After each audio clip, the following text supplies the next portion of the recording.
Hello otaku people, तो कैसे हो तुम लोग। आज के इस वीडियो में हम मॉन्स्टर एनिमे सीरीज का एपिसोड नंबर 2 एंड 3 को अच्छे से एक्सप्लेन करेंगे। अगर तुम लोगों ने अभी तक एपिसोड नंबर 1 वाला वीडियो नहीं देखा then link is in the description और ऊपर आई बटन पर भी दिया हुआ है। So go and check out the previous video and for now get ready to be a part of this journey. Episode number 2 की स्टार्टिंग में हम देखते हैं कि डॉक्टर तेनमा जोहान का सर्जरी कर रहा है। वो जोहान के ब्रेन से बुलेट को निकालने में सक्सेसफुल हो जाता है। ऑपरेशन सक्सेसफुल होने के बाद तेनमा बाहर आके थोड़ी देर बैठता है। वहाँ पे डॉक्टर बोयर और डॉक्टर एइजन आते हैं। बोयर कहता है, लगता है तुम्हारा सर्जरी सक्सेसफुल हुआ है। तेनमा कहता है, हाँ जोहान अभी स्टेबल है।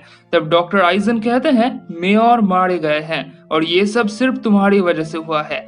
यहाँ पर फिर डॉक्टर ओपेनहाइम आता है जो कि हेड ऑफ सर्जरी टीम है। वो कहते हैं, सर्जरी एक टीम वर्क है, तुमने आखिरी मोमेंट पर वो टीम छोड़ दिया। ये सुनकर तेनमा बहुत घबरा जाता है। वो कहता है, बट जोहान को पहले लेकर आया गया था। ओपेनहाइम कहता है, इससे कोई भी फर्क नहीं पड़ता, मैंने डायरेक्टर को बता दिया है, अब वही डिसाइड करेंगे तुम्हारे साथ क्या होना चाहिए। इतना बता के वो सब वहाँ से चले जाते हैं। बेचारा तेनमा अपने घर जाके टीवी के सामने बैठ जाता है और न्यूज में मेयर के डेथ की बात दिखाई जाने लगती है। फिर लिबर्ट फैमिली के इंसिडेंट के बारे में भी दिखाया जाता है। वो कहते हैं कि लिबर्ट फैमिली में से सिर्फ जोहान और एना ही जिंदा हैं, हालांकि जोहान बहुत क्रिटिकल कंडीशन में है। ये सब देखकर तेनमा सोचने लगता है कि आगे जाकर जोहान और एना क्या करेंगे। एनीवेज, अगले दिन तेनमा अपने केबिन में होता है। वहाँ पे डॉक्टर बेकर आता है और तेनमा से कहता है, मैंने कहा था ना, ये हॉस्पिटल एक पॉलिटिक्स का जगह है। अभी देखना डायरेक्टर तुम्हें कैसे पनिश करते हैं। यहाँ पे अच्छे से लाइफ लीड करने का एक ही तरीका है, डायरेक्टर जो कहे सर झुकाकर मानते जाओ। तेनमा ये सब सुनकर और भी ज्यादा निराश हो जाता है। इस तरह पुलिस का एक डिटेक्टिव हॉस्पिटल आता है और एक नर्स से कहता है कि वो एना से बात करना चाहता है। वो नर्स बहुत टेंशन में दिखती है। वो कहती है एना अपने कैबिन से भाग गई है। इस तरफ एना हॉस्पिटल के कॉरिडोर्स में भटक रही होती है और वो सिर्फ एक ही बात दोहराए जाती है, kill him, kill him. Iceland memorial hospital, जहां पे तेनमा, बोयर, बेकर ये सारे लोग काम करते हैं, उस हॉस्पिटल के तरफ से एक पार्टी अरेंज किया जाता है। डॉक्टर हाइनामैन हॉस्पिटल के डायरेक्टर होने के कारण वो सबको बताते हैं कि इस साल उनका हॉस्पिटल जर्मनी के मेडिकल सोसाइटी का लीडर बन पाया है। इसके बाद वो डॉक्टर बोयर और आइजन को थैंक्स कहते हैं क्योंकि उन्होंने मेयर को बचाने की पूरी तरह से कोशिश की थी। हालांकि मेयर के डेथ के बाद भी उनके हॉस्पिटल के रेपुटेशन को ज्यादा कुछ नुकसान नहीं हुआ। इस पार्टी के अंदर तेनमा भी मौजूद होता है। वो कोने में निराश खड़ा होता है। स्पीच के बाद तेनमा हाइनामैन के पास जाता है और उनसे माफी मांगने लगता है। डायरेक्टर कहता है, इट्स ओके, वो सब भूल जाओ। तो तेनमा को यहाँ पर लगता है कि डायरेक्टर ने उसे माफ कर दिया है। तभी स्टेज पर चीफ ऑफ न्यूरो सर्जरी को बुलाया जाता है। तेनमा को लगता है कि उसे ही बुलाया जा रहा है क्योंकि इतने दिनों तक वही चीफ के पोजीशन पर मौजूद था। तब डायरेक्टर कहता है, नहीं, तुम अभी चीफ नहीं रहे, और हम देखते हैं बोयर चीफ के तौर पर स्पीच दे रहा है।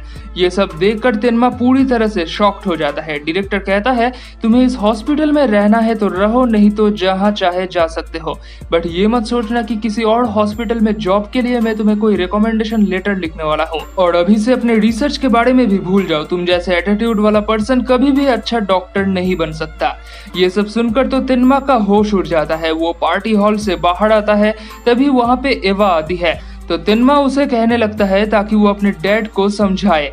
यहाँ पर एवा भी बहुत कोल्ड बिहेव करती है। वो तेनमा का दिया हुआ एंगेजमेंट रिंग उसके सामने ही फेंक देती है और एक डॉक्टर के साथ पार्टी में चली जाती है। तेनमा पूरी तरह से टूट जाता है। वहां से वो हॉस्पिटल जाता है और जोहान के सामने बैठा होता है।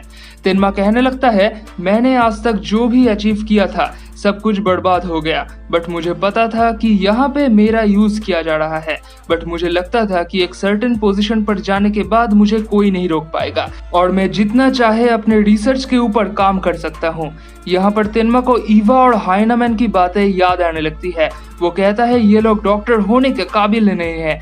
एक डॉक्टर का पहला काम होना चाहिए इंसान की जान बचाना और उन्हें हर एक पेशेंट को सेम ट्रीट करना चाहिए। तेनमा अपने गुस्से को कंट्रोल नहीं कर पाता। वो कहता है, इन जैसे लोगों को तो जिंदा बचना ही नहीं चाहिए। इसके बाद तेनमा किसी तरह अपने गुस्से को कंट्रोल करता है और वहां से जाने लगता है। जाते जाते वो जोहान से कहता है, मुझे तुम्हें थैंक यू बोलना चाहिए, तुम्हारी ही वजह से मुझे अपने डॉक्टर होने का ड्यूटी रियलाइज हुआ है। इतना बता के तेनमा वहां से चला जाता है। फिर हम देखते हैं कि जोहान, जिसको देखकर हम सोच रहे थे कि वो बेहोश है, वो असल में पूरा कॉन्शियस था और तेनमा की बातें सुन रहा था। इस तरफ पुलिस का वो डिटेक्टिव एना से बात करने की कोशिश करता है, बट वो ज्यादा कुछ रिस्पॉन्स नहीं करती। सो डिटेक्टिव वहाँ पे मौजूद डॉक्टर और नर्स से कहता है, ये बच्ची तो कुछ बोल ही नहीं रही, क्यों ना हम इसके भाई के साथ इसको मिलवा दे, तब शायद वो कुछ बोल पाएगी। तब डॉक्टर कहते हैं, आप ऐसा सोच भी कैसे सकते हैं डॉक्टर तेनमा, ये सब कभी भी अलाउ नहीं करेंगे। इस तरफ हाइनामैन, बोयर और ओपेनहाइम जोहान के केबिन में होते हैं। जोहान का केबिन गिफ्ट बॉक्सेस से भरा हुआ होता है। बोयर कहता है, इन ब्रदर सिस्टर को हॉस्पिटल में रखना हमारा लॉस है, ये लोग हमें कुछ पे नहीं कर पाएंगे। हाइनामैन कहता है, नहीं नहीं, ये दोनों भाई बहन मीडिया को इमोशनल कंटेंट दे रहे हैं, जिसके कारण पब्लिक में हमारे हॉस्पिटल के लिए सिंपैथी और भी बढ़ता जा रहा है। वही हमारे हॉस्पिटल के मार्केटिंग के लिए काफी है। अच्छा, क्यों ना हम इन दो भाई बहन को एक साथ मिला दे और उनकी एक तस्वीर मीडिया को गिफ्ट करे। बोयर कहता है, मीडिया तो कब से वैसी फोटो मांग रही है, बट डॉक्टर तेनमा हमको अलाउ नहीं कर रहे। हाइनामैन एक कैंडी का पैकेट उठाकर उसके अंदर से कैंडी खाने लगता है और बहुत कैजुअली कहता है, तेनमा को यहाँ से हटा दो, उसे इतना ज्यादा इंपॉर्टेंस देने की कोई भी जरूरत नहीं है। इसके बाद हाइनामैन बाकी के लोगों को भी कैंडीज ऑफर करता है और वो लोग भी थोड़ी थोड़ी कैंडीज उठाने लगते हैं। मीनवाइल तेनमा एक और दूसरे पेशेंट को एग्जामिन कर रहा होता है, तभी उसको एक चीख सुनाई देती है और बाहर आके देखता है कि एना को जोहान की केबिन से बाहर ले जाया जा रहा है। वो जल्दी से वहां पर जाके देखता है कि डॉक्टर बोयर के हाथ में कैमरा है। वो समझ जाता है कि यहाँ पर कुछ तो गड़बड़ है। वो बोयर से पूछता है, यहाँ पर क्या हो रहा है। बोयर बताता है कि हम लोग मीडिया को इन दो भाई बहन का एक पिक्चर गिफ्ट करने वाले हैं। ये सुनकर तेनमा को गुस्सा चढ़ जाता है और वो बोयर का कॉलर पकड़ लेता है और कहता है, जोहान का ऑपरेशन मैंने किया था, सो उसके ठीक हो जाने तक वो मेरे देखभाल में रहेगा। तब बोयर जोहान की तरफ इशारा करता है। तेनमा देखता है कि जोहान अपने बेड पर उठ के बैठा हुआ है और उसकी आंखों में आंसू है। बोयर कहता है, अपने बहन को देखने के बाद वो बेचारा रोने लगा, मतलब उसके सेंसेस वापस आ गए हैं, तो अभी तुम्हारा काम खत्म हुआ। इतना बता के वो तेनमा को धक्का देकर वहां से निकाल देता है। तेनमा इतना डिप्रेस्ड होता है कि उस रात को वो बहुत ज्यादा ड्रिंक करता है, इवन वो ठीक से चल भी नहीं पाता और रोड पर ही एक कोने पर गिर जाता है और नशे के हालत में वहीं पर पड़ा रहता है। इस तरफ ईवा अपने घर वापस आती है और हाइनामैन को ढूंढने लगती है। वो अपने फादर को ढूंढते हुए उनका ऑफिस में जाती है और वहां पे देखती है कि डॉक्टर हाइनामैन की डेथ हो गई है। मीनवाइल हॉस्पिटल में नर्स चीफ ओपेनहाइम के केबिन में आकर देखती है कि वहां पर बोयर और ओपेनहाइम जमीन पर पड़े हुए हैं और उनकी भी मौत हो चुकी है। और यहाँ पर एपिसोड 2 की कहानी खत्म होती है। Now let's start the episode number 3।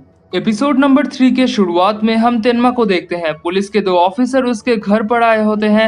वो तेनमा से पूछते हैं कि पिछली रात वो कहां पर था, तो तेनमा बताता है कि वो बार में बैठकर ड्रिंक कर रहा था। इसके बाद पुलिस के वो लोग तेनमा को हाइनामैन और बाकियों की मौत की न्यूज बताते हैं।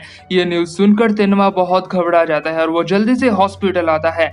हॉस्पिटल के बाहर मीडिया की भीड़ लगी होती है। तेनमा किसी तरह हॉस्पिटल के अंदर जाता है और वहाँ के एक डॉक्टर से पूछता है कि इमरजेंसी वार्ड की हालत क्या है। तब वो डॉक्टर कहता है कि 2 पेशेंट्स इमरजेंसी में हैं। तेनमा कहता है, ठीक है, मैं उनकी हेल्प करूंगा। इसके बाद वो लोग इमरजेंसी वार्ड की तरफ जाने लगते हैं। वहाँ पे एक और पुलिस होता है जो कि तेनमा को देखकर उससे पूछताछ चालू कर देता है, बट तभी वहाँ पे एक नर्स आके खबर देती है कि जोहान और एना अपने केबिन से गायब है। तेनमा और बाकी के लोग जल्दी से जोहान के केबिन में जाते हैं और उसका बेड खाली देखकर हैरान हो जाते हैं। अगले दिन वो सारे लोग हाइनामैन के फ्यूनरल में होते हैं। एवा बहुत ज्यादा रो रही होती है। तेनमा उसकी मदद करने की कोशिश करता है, बट उसके पहले ही दूसरा एक डॉक्टर एवा के पास चला जाता है। हालांकि वो भी एवा को संभाल नहीं पाता। एनीवे, फ्यूनरल के बाद तेनमा और बेकर वहां से जा रहे होते हैं। तभी उनके सामने पुलिस का वो आदमी आता है और वो एक डिटेक्टिव के साथ तेनमा को इंट्रोड्यूस करवाता है। उनका नाम है इंस्पेक्टर लंच। लंच तेनमा से थोड़ी बहुत बातें करता है और तेनमा ख्याल करता है कि लंच अपने उंगलियों को अलग ही तरीके से मूव कर रहा है। खैर, तेनमा कहता है, क्या उन बच्चों के मिसिंग होने का कुछ पता चला? लंच कहता है, नहीं, बट डॉक्टर हाइनामैन और बाकियों के मौत कैसे हुआ वो पता चल गया है। तेनमा कहता है, कैसे? लंच कहता है कि उनके बॉडी में हमें नाइट्रिक एसिड मिला है। तिनमा कहता है ये तो मसल रिलैक्सिंग में काम आता है। लंच स्माइल करता है और कहता है as expected from a skilled doctor. तिनमा पूछता है बट नाइट्रिक एसिड उनके बॉडी में कैसे गया।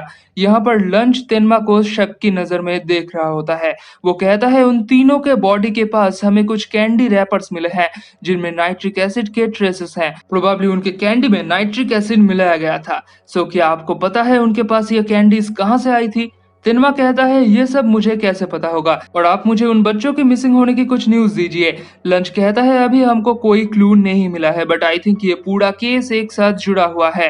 लाइक मिस्टर एंड मिसेस लिबर्ट का मर्डर, उसके बाद हॉस्पिटल में 3 सीनियर डॉक्टर का मर्डर जिन्होंने मिस्टर एंड मिसेस लिबर्ट को ट्रीट किया था। सो प्रोबेबली ये कोई पॉलिटिकल इंसिडेंट हो सकता है और शायद वो 2 बच्चे इस मामले में बहुत बड़ा रोल प्ले कर रहे हैं। तिनमा कहता है ठीक है आप उन 2 बच्चों को ढूंढने की कोशिश करो। इतना बता के तिनमा और बेकर वहां से जाने लगते हैं। बेकर कहता है क्या तुम श्योर हो कि पुलिस के लोग तुम्हें शक नहीं कर रहे।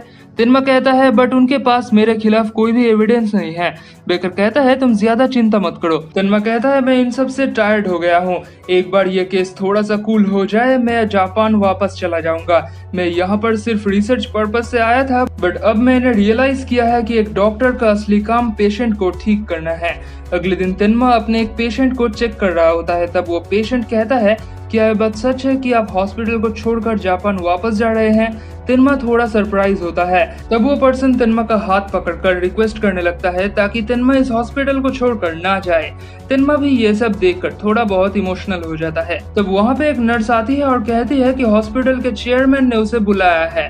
तिनमा को लगता है कि शायद उसे यहाँ से निकाल दिया जाएगा बट चेयरमैन की बात सुनकर वो हैरान हो जाता है। चेयरमैन उसे हेड ऑफ सर्जरी डिपार्टमेंट के पोजीशन पर प्रमोट कर देते हैं। तिनमा कमरे से बाहर आके सोचता है कि जब उसने एक नॉर्मल लाइफ लीड करने की सोची तभी उसको ऐसे प्रमोशन दिया गया। इसके बाद वो कुछ दिन पहले की बातें सोचने लगता है जब उसके साथ सब कुछ बुरा हो रहा था। ये सब सोचकर वो रोने लगता है। अगले सीन में हम देखते हैं कि एवा और तिनमा एक साथ बैठे हुए हैं। एवा को पता चलता है कि तिनमा को प्रमोशन दिया गया है। वो तिनमा से माफी मांगती है और कहती है कि वो दोबारा सब कुछ शुरू करना चाहती है। तिनमा यहाँ पर बहुत कोल्ड बिहेव करता है और कहता है अभी ये सब पॉसिबल नहीं है। इतना बता के वो वहां से जाने लगता है। एवा पीछे से उसे रोकने की कोशिश करती है बट तिनमा पर उसका कोई भी असर नहीं होता। यहाँ से कहानी बहुत आगे चली जाती है और 9 साल बाद की कहानी दिखाई जाती है। तिनमा सर्जरी हेड बन गया होता है। उसके आगे पीछे 2 डॉक्टर हमेशा घूमते रहते हैं। तिनमा अभी भी क्रिटिकल पेशेंट्स को अपने आप ही हैंडल करता है। दूसरी तरफ हम देखते हैं कि किसी शहर में फ्लड का सिचुएशन होता है। पुलिस के लोग बोट का इस्तेमाल करके क्राइम सीन पर जाते हैं। वहाँ पे 2 डेड बॉडी पड़ी होती है। यहाँ पर भी लंच और वो लोकल पुलिस मौजूद होते हैं। वो लोकल पुलिस वाला कहता है कि पिछले 2 सालों में ऐसे ही 4 केसेस आए हैं जहाँ पे मिड एजेड कपल्स को मारा गया है और उनके पास जितने भी पैसे और वैल्यूएबल चीजें थी उनको ले लिया गया है। So it can be A robbery. Lunch कहता है इतनी जल्दी इसको रॉबरी का नाम मत दो, ये कम किसी एक का नहीं है। इन सारे कपल्स को उनके अपार्टमेंट में मारा गया है जो कि पहले से अंदर से बंद था। इवन आसपास के लोगों ने भी कोई आवाज नहीं सुना। सो ये सब काफी अच्छे से प्लान किया गया है। इसके बाद लंच एक फोटो दिखाता है। वो कहता है कि इसका नाम है एडोल्फ, जो कि चोरी के केस में कई बार पकड़ा गया है और इसकी स्पेशलिटी ये है कि यह किसी भी ताले को तोड़ सकता है और पिछले 3 मर्डर के केसेस में इसे स्पॉट के आसपास घूमते हुए देखा गया है। So it can be him. यहाँ से सीन चेंज होकर हम देखते हैं कि एक नर्स कार्ल नाम के एक बच्चे के साथ पतंग उड़ा रही है। प्रोबेबली उस बच्चे का रिसेंटली कोई ऑपरेशन हुआ है जिसके कारण वो चल नहीं पा रहा। वहाँ पे डॉक्टर तिनमा और बेकर आते हैं। वो दोनों ही काफी अच्छे दोस्त बन गए होते हैं। बेकर तिनमा पर गुस्सा है क्योंकि तिनमा लास्ट नाइट डेट पर डायरेक्टर के बेटी को अकेले छोड़कर चला गया था। तिनमा इन सब बातों को उतना ध्यान नहीं देता और कार्ल के पास जाकर उसका पतंग उड़ाने लगता है। वो कहता है अगली बार तुम खुद ये पतंग उड़ा पाओगे। इस तरफ हम एडोल्फ को देखते हैं। वो किसी से बहुत डरा हुआ होता है। वो वहां से भागते हुए रोड के बीचों बीच आ जाता है और उसका एक्सीडेंट हो जाता है। वो गाड़ी का ड्राइवर एडोल्फ को एक हॉस्पिटल ले जाता है और एडोल्फ का खबर सुनकर वहां पर लंच आ जाता है। तो लंच वहां के एक डॉक्टर को कहता है आपको उसे सही से ट्रीट करना ही होगा, वो हमारे केस का लीड है। तो वो डॉक्टर कहता है उसकी हालत बहुत क्रिटिकल है जिसे सिर्फ एक ही आदमी बचा सकता है, वो है आइसलर मेमोरियल हॉस्पिटल के बेस्ट न्यूरोसर्जन। लंच कहता है मतलब डॉक्टर तिनमा। कुछ देर बाद तेनमा वहां पर आ जाता है। लंच कहता है बहुत सालों से हम दोनों मिले नहीं। तेनमा कहता है मैं आपको पहचान नहीं पाया। तब लंच उसे फ्यूनरल डे की बात याद दिलाता है। लंच कहता है कि एडोल्फ उनके केस का मेन लीड है, इसलिए उसे बचाना ही होगा।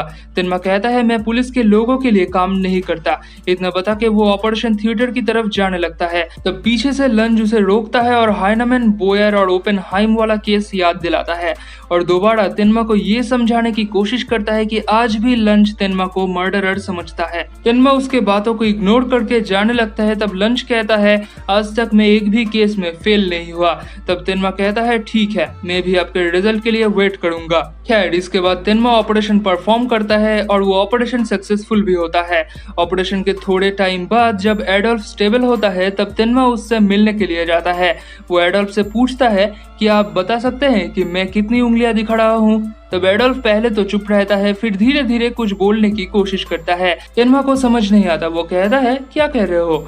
एडोल्फ की बातें धीरे धीरे साफ होने लगती है। उसके फेस को देखकर लगता है कि वो बहुत ज्यादा डरा हुआ है। वो कहता है monster is coming, monster is coming. ये सुनकर तेनमा भी हैरान हो जाता है। और यहाँ पर एपिसोड नंबर 3 की स्टोरी खत्म हो जाती है। आगे क्या होगा? क्या लंच का शक सही है? क्या सच में तेनमा ने वो सारे मर्डर्स किए हैं और ये एडोल्फ किस मॉन्स्टर की बात कर रहा है? अगर तुम लोगों को ये सब जानना है तो चैनल को सब्सक्राइब अभी के अभी करो और बेल नोटिफिकेशन भी ऑन कर दो। और अगर आज का ये स्टोरी पसंद आया है तो वीडियो को लाइक करो और शेयर करो और कमेंट्स में बताओ कि what is your prediction about the murderer.